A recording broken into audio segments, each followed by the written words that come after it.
Nerds, check this out. I'm new at grass, but I just figured this shit out. Look at the design of these things. They had a little knob on there, so I took my grinder. And I made a little thing in there. You can see that nice now.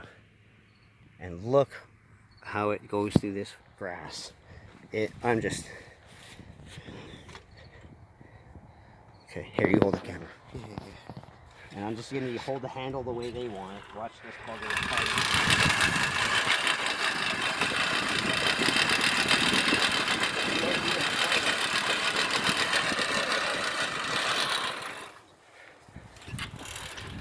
And that's like 4-inch grass.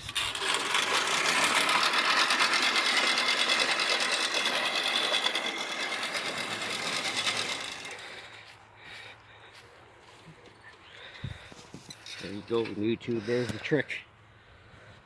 50 years of the same stupid tire design, and there you go, I just MacGyvered it into a mag wheel. Here's a side profile. It's like your snow tire, you gotta have some bite on that. They had a bad design on there. We got her done!